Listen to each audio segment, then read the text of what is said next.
Hola, Dios te bendiga, espero que estés muy pero muy bien. Bienvenidos a este video de la serie Leemos la Biblia en un año. Hoy vamos a comenzar con la epístola a los Hebreos, así que vamos a avanzar en ese propósito en nuestro desafío diario de leer la Biblia de tapa a tapa en un año. Así que vamos a orar y comencemos. Señor Dios, te damos muchas gracias por este tiempo que vamos a bien invertir en la lectura y breve meditación de tu palabra. Ayúdanos a ser instruidos en tu perfecta voluntad, Señor, y para ello aquí está nuestro corazón. Lo presentamos como una ofrenda, Señor, para ti y como una tierra fértil donde tu palabra, tu semilla será sembrada. Te ruego, Dios, que allí pueda germinar, crecer y dar fruto al 100, al 60 o al 30 por uno, conforme sea tu propósito y nuestra fe en tu bendita palabra. Te lo pedimos en el nombre de Jesús y juntos decimos amén y amén. Y así vamos a comenzar la epístola universal a los Hebreos. El autor es incierto. Algunos sugieren que es Pablo o fue Bernabé, Apolos, quizás Priscila, Lucas o a otros. Pero como es incierto, es una epístola que no tiene autor. La fecha de escritura es probablemente alrededor del año 68, unos cuantos años antes de la destrucción del templo de Jerusalén, que sucedió en el año 70 después de Cristo.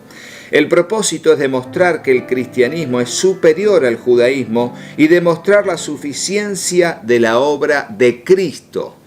Asimismo, los temas que tratará es la superioridad del cristianismo sobre el judaísmo, Jesús como sumo sacerdote, Jesús como el sacrificio máximo, el descanso, la madurez, la fe y la perseverancia. Leemos el capítulo 1, versículo 1. Dice así: Jesucristo es el Hijo de Dios, es el título. Hace mucho tiempo, Dios habló muchas veces y de diversas maneras a nuestros antepasados por medio de los profetas. Y ahora, en estos últimos días, nos ha hablado por medio de su Hijo. Dios le prometió todo al Hijo como herencia y mediante el Hijo creó el universo. El Hijo irradia la gloria de Dios y expresa el carácter mismo de Dios y sostiene todo con el gran poder de su palabra. Después de habernos limpiado de nuestros pecados, se sentó en el lugar de honor a la derecha del majestuoso Dios del cielo. Esto demuestra que el Hijo es muy superior a los ángeles, así como el nombre que Dios le dio es superior al nombre de ellos. El Hijo es superior a los ángeles, versículo 5 es el título. Pues Dios nunca le dijo a ningún ángel lo que le dijo a Jesús: Tú eres mi Hijo, hoy he llegado a ser tu Padre. Dios también le dijo: Yo seré tu Padre y Él será mi Hijo. Además, cuando trajo al Hijo Supremo al mundo, Dios dijo: Que lo adoren todos los ángeles de Dios. Pero con respecto a los ángeles, Dios dice: Él envía a sus ángeles como los vientos y a sus sirvientes como llamas de fuego. Pero al Hijo dice: Tu trono, oh Dios, permanece por siempre y para siempre. Tú gobiernas con un cetro de justicia. Amas la justicia y odias la maldad. Por eso, oh Dios, tu Dios te ha ungido, derramando el aceite de alegría sobre ti más que cualquier otro. También le dice al Hijo: Señor, en el principio echaste los cimientos de la tierra y con tus manos formaste los cielos. Ellos dejarán de existir, pero tú permaneces para siempre. Ellos se desgastarán como ropa vieja, los doblarás como un manto y los echarás como ropa usada. Los desecharás como ropa usada, pero tú siempre eres el mismo, tú vivirás para siempre. Además, Dios nunca le dijo a ninguno de los ángeles: Siéntate en el lugar de honor a mi derecha, hasta que humille a tus enemigos y los ponga por debajo de tus pies. Por lo tanto, los ángeles solo son sirvientes, espíritus enviados para cuidar a quienes heredarán la salvación. Y aquí hay una definición de ángeles, y lo queremos entender así. Los ángeles son solo sirvientes, espíritus enviados para cuidar a quienes heredarán la salvación. O sea, son siervos de Dios a favor nuestro, que somos los creyentes que vamos a heredar la vida eterna, si así Dios lo permite. Comenzamos el capítulo 2. titulado Advertencia para no desviarse del camino. Así que debemos prestar mucha atención a las verdades que hemos oído, no sea que nos desviemos de ellas. Y fíjense cómo aquí empiezan a aparecer los términos que tienen que ver con el tener cuidado de no apartarnos al punto de poder irnos de este camino que es la gracia de Dios. Pues el mensaje que Dios transmitió mediante los ángeles se ha mantenido siempre firme, y toda infracción de la ley y todo acto de desobediencia recibió el castigo que merecía. Entonces, ¿qué nos hace pensar que podemos escapar si descuidamos esta salvación tan grande que primeramente fue anunciada por el mismo Señor Jesús y luego nos fue transmitida por quienes lo oyeron hablar? Además, Dios confirmó el mensaje mediante señales, maravillas, diversos milagros y dones del Espíritu Santo según su voluntad. Jesús, hombre, el título del versículo 5. Es más, no son los ángeles quienes gobernarán el mundo futuro del cual hablamos, porque en cierto lugar las Escrituras dicen: ¿qué son los simples mortales para que pienses en ellos? ¿O un hijo de hombre para que de él te ocupes? Sin embargo, por un poco de tiempo lo hiciste un poco menor que los ángeles y lo coronaste de gloria y de honor. Le diste autoridad sobre todas las cosas. Ahora bien, cuando dice todas las cosas, significa que nada queda afuera, pero todavía no vemos que todas las cosas sean puestas bajo su autoridad.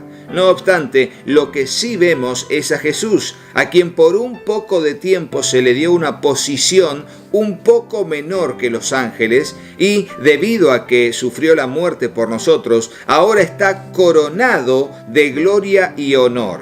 Efectivamente, por la gracia de Dios, Jesús conoció la muerte por todos. Dios, para quien y por medio de quien fue todo hecho, eligió llevar a muchos hijos a la gloria. Convenía a Dios que mediante el sufrimiento hiciera a Jesús un líder perfecto, apto para llevarnos a la salvación.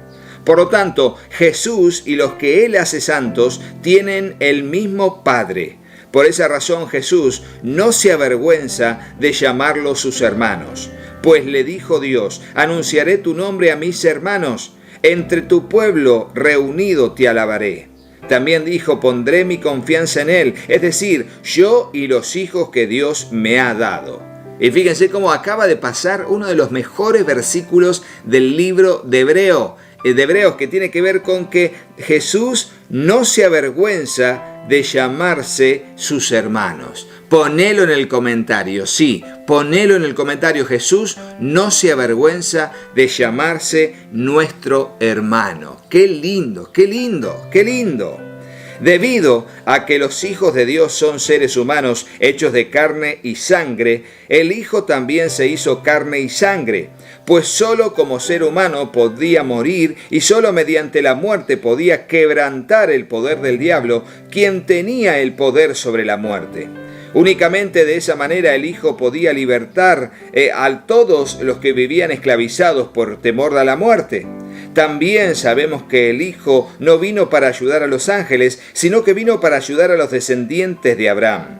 Por lo tanto, era necesario que en todo sentido Él se hiciera semejante a nosotros, sus hermanos, para que fuera nuestro sumo sacerdote fiel y misericordioso delante de Dios. Entonces podría ofrecer un sacrificio que quitara los pecados del pueblo. Debido a que Él mismo ha pasado por sufrimientos y pruebas, puede ayudarnos cuando pasamos por pruebas. Y qué bueno está este último pasaje. Él es el indicado para ayudarnos cuando pasamos por pruebas o somos tentados. Él, porque fue tentado por todo, en todo, pero no pecó. Excelente, excelente. Ahora comenzamos el capítulo 3, titulado Jesús es superior a Moisés. Así que, amados hermanos, ustedes que pertenecen a Dios y tienen parte con los que han sido llamados al cielo, consideren detenidamente a este Jesús, a quien declaramos mensajero de Dios y sumo sacerdote, pues Él fue fiel a Dios, quien lo nombró, así como Moisés fue fiel cuando se le encomendó toda la casa de Dios. Pero Jesús merece mucha más gloria que Moisés, así como el que construye una casa merece más elogio que la casa misma. Pues cada casa tiene un constructor, pero el que construyó todo es Dios. En verdad, Moisés fue fiel como siervo en la casa de Dios. Su trabajo fue la ilustración de las verdades que Dios daría a conocer tiempo después, pero Cristo, como Hijo, está a cargo de toda la casa de Dios, y nosotros somos la casa de Dios si nos armamos de valor y permanecemos confiados en nuestra esperanza en Cristo. Por eso el Espíritu Santo dice: cuando oigan hoy su voz, no endurezcan el corazón como lo hicieron los israelitas cuando se rebelaron aquel día que me pusieron a prueba en el desierto. Allí sus antepasados me tentaron y pusieron a prueba mi paciencia, a pesar de haber visto mis milagros durante 40 años. Por eso estuve enojado con ellos y dije: su corazón siempre se aleja de mí, rehúsan hacer lo que les digo. Así que en mi enojo juré: ellos nunca entrarán en mi lugar de descanso. Por lo tanto, amados hermanos, versículo 12, cuidado, asegúrense de que ninguno de ustedes tenga un corazón maligno e incrédulo que los aleje del Dios vivo. Y fíjense cómo ahí aparecen palabras: alejarse, desviarse, distraerse, descuidar. Son llamadas de atención para nosotros, para no pensar que listo, ya somos salvos y listo, somos salvos para siempre, no, nunca vamos a perder la salvación. No, realmente tenemos que tener mucho cuidado y perseverar en la gracia como santos escogidos. Adviértanse unos a otros todos los días mientras dure ese hoy, para que ninguno sea engañado por el pecado y se endurezca contra Dios. Pues si somos fieles hasta el fin, confiando en Dios con la misma firmeza que teníamos al principio, cuando creímos en Él, entonces tendremos parte en todo lo que le pertenece a Cristo. Recuerden lo que dice: cuando oigan hoy su voz, no endurezcan el corazón como lo hicieron los israelitas cuando se rebelaron. ¿Y quiénes fueron los que se rebelaron contra Dios a pesar de haber oído su voz? ¿No fue acaso el pueblo que salió de Egipto guiado por Moisés? ¿Y quiénes hicieron enojar a Dios durante 40 años? ¿Acaso no fueron los que pecaron, cuyos cadáveres quedaron tirados en el desierto? ¿Y a quiénes hablaba Dios cuando juró que jamás entrarían en su descanso? ¿Acaso no fue a los que desobedecieron?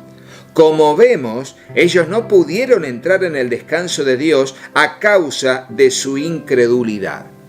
Y aquí lo que está tratando el autor de la epístola a los Hebreos es mostrar la superioridad de Cristo por sobre el judaísmo. Y el judaísmo estaba apoyado sobre diferentes cimientos. Y esos cimientos eran la creencia en los ángeles como mensajeros de Dios y también, de alguna manera, el culto a los ángeles en su tradición, la exaltación de la figura de Moisés como líder indiscutido del pueblo de Dios, y la ley de Moisés, guardarla pero totalmente al pie de la letra para poder ser salvo, circuncidarse, Abraham también como uno de sus líderes más preponderantes, y también justamente lo que tenía que ver con el servicio sacerdotal en el tabernáculo o en el templo, la línea sacerdotal en Leví y en Leví en Aarón para ser sumo sacerdote. Bueno, aquí vamos a ver que el argumento es que Cristo es superior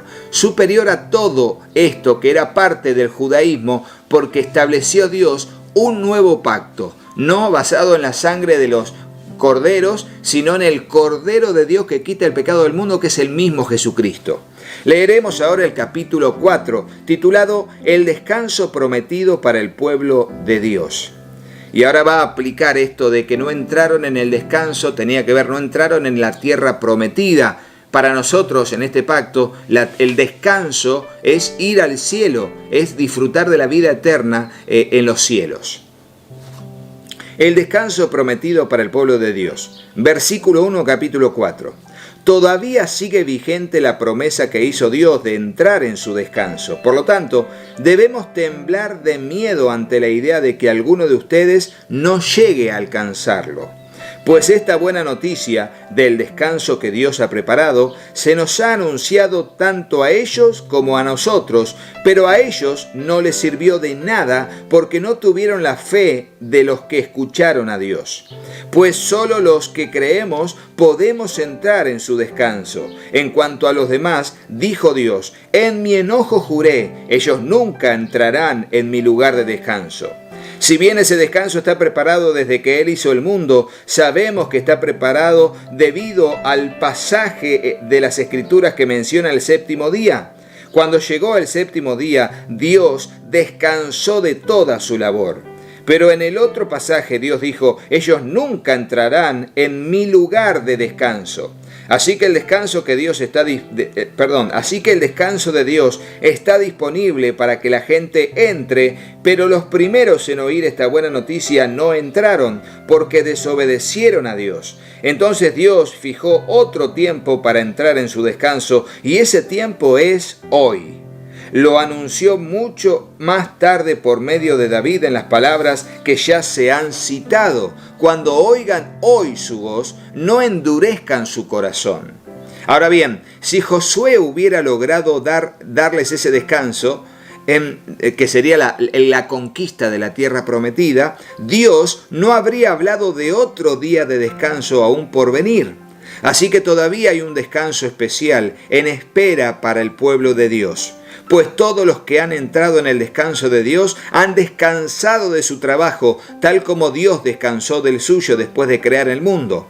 Entonces, hagamos todo lo posible por entrar en ese descanso, pero si desobedecemos a Dios, como lo hizo el pueblo de Israel, caeremos. Fíjense cómo lo que dice aquí es guarda, no es la idea. La idea es perseverar en obediencia, así que ponelo en el comentario. El propósito de Dios para nosotros es que perseveremos en obediencia.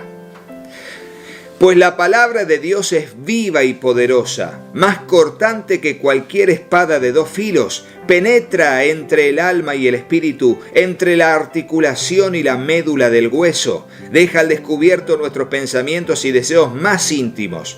No hay nada en toda la creación que esté oculto a Dios. Todo está desnudo y expuesto ante sus ojos, y es a Él a quien rendimos cuentas. ¡Qué buena frase para subrayarla! Es a Dios a quien rendimos cuentas. En la tierra también a mucha gente más tenemos que rendir cuentas, pero finalmente quien sabe la verdad de nuestro corazón, porque podemos rendir cuentas de manera engañosa o mentirosa, pero Dios conoce la realidad de nuestro corazón, y finalmente quien nos juzgará rectamente de acuerdo a lo que hay en nuestro corazón es Dios, el juez justo. Es a Él a quien rendimos cuentas. Y vos me decís, ¿lo pongo en el comentario, Rodo? Y si querés, sí, por supuesto, no solamente tenés que poner en el comentario si querés alguna frase que yo les digo que pongan, sino cualquier otra frase que te haya parecido muy edificante de la lectura. Cristo es nuestro sumo sacerdote. Aquí comenzará a este punto de mostrar la superioridad de Cristo por sobre los rituales y el sumo sacerdocio levítico. Por lo tanto, versículo 14, ya que tenemos un gran sumo sacerdote que entró en el cielo, Jesús el Hijo de Dios, aferrémonos a lo que creemos. Nuestro sumo sacerdote comprende nuestras debilidades porque enfrentó todas y cada una de las pruebas que enfrentamos nosotros. Sin embargo, Él, Jesús, nunca pecó. Así que acerquémonos con toda confianza al trono de la gracia de nuestro Dios. Allí recibiremos su misericordia y encontraremos la gracia que nos ayudará cuando más la necesitemos. Y ahora leemos el capítulo 5, capítulo final de la lectura de hoy. Dice así: todo sumo sacerdote es un hombre escogido para presentar a otras personas en su trato con Dios. Él presenta a Dios las ofrendas de esas personas y ofrece sacrificios por los pecados. Y puede tratar con paciencia a los ignorantes y descarriados, pues Él también está sujeto a las mismas debilidades. Por esa razón debe ofrecer sacrificios tanto por sus propios pecados como por los del pueblo. Y nadie puede llegar a ser sumo sacerdote solo porque desee tener ese honor. Tiene que ser llamado por Dios para ese trabajo, como sucedió con Aarón. Por eso Cristo no se honró a sí mismo haciéndose sumo sacerdote, sino que fue elegido por Dios, quien le dijo: tú eres mi hijo, hoy he llegado a ser tu padre. Y en otro pasaje Dios le dijo: eres sacerdote para siempre, según el orden de Melquisedec. Y este Melquisedec es muy poco nombrado en la Biblia. En este pasaje, en el libro del Génesis, cuando lo leímos, y finalmente ahora va a decir y va a seguir diciendo acerca de este Melquisedec. Y va a hablar acerca de Jesús también, versículo 7.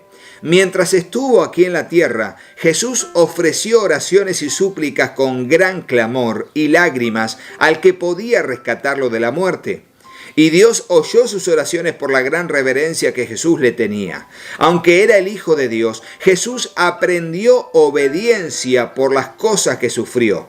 De ese modo, Dios lo hizo apto para ser sumo sacerdote perfecto, y Jesús llegó a ser la fuente de salvación eterna para todos los que le obedecen. Y Dios lo designó sumo sacerdote según el orden de Melquisedec. Y aquí déjenme decirles algo, y fíjense cómo lo dice aquí. Jesús aprendió obediencia y lo hizo, ¿no?, por las cosas que sufrió. ¿Cómo sufrir y aceptar ser sufridos? O sea, aceptar las pruebas de la vida, aceptar la soberanía de Dios, saber que Dios está en control y vivir con contentamiento es lo que nos enseña y aprendemos a obedecer. De esa manera, en muchos casos es así. Ahora, un llamado al crecimiento espiritual es el título del último pasaje del capítulo 5. Dice así: nos gustaría decir mucho más sobre este tema, pero es difícil de explicar, sobre todo porque ustedes son torpes espiritualmente y tal parece que no escuchan. Hace tanto que son creyentes que ya deberían estar enseñando a otros. En cambio, necesitan que alguien vuelva a enseñarles las cosas básicas de la palabra de Dios. Son como niños pequeños que necesitan leche y no pueden comer alimento sólido, pues el que se alimenta de leche sigue siendo bebé y no sabe cómo hacer lo correcto. El alimento sólido es para los que son maduros, los que a fuerza de práctica están capacitados para distinguir entre lo bueno y lo malo. Y hasta aquí la lectura de hoy. En el próximo video seguiremos, Dios mediante, con el capítulo 6, 7, 8 y 9 de esta epístola a los Hebreos. Si te gustó el video, ponle me gusta, déjanos en el comentario si tenés alguna pregunta con respecto a estos pasajes que leímos, y suscríbete al canal, activa la campanita y por supuesto compartí todos los contenidos que tenemos en el canal para bendecir tu vida y la de todos los que amamos la palabra del Señor, y muchos materiales que son complementarios para poder estudiar y meditar la palabra de nuestro gran Dios. Será hasta el próximo video. Muchas gracias por estar ahí. Chau, chau.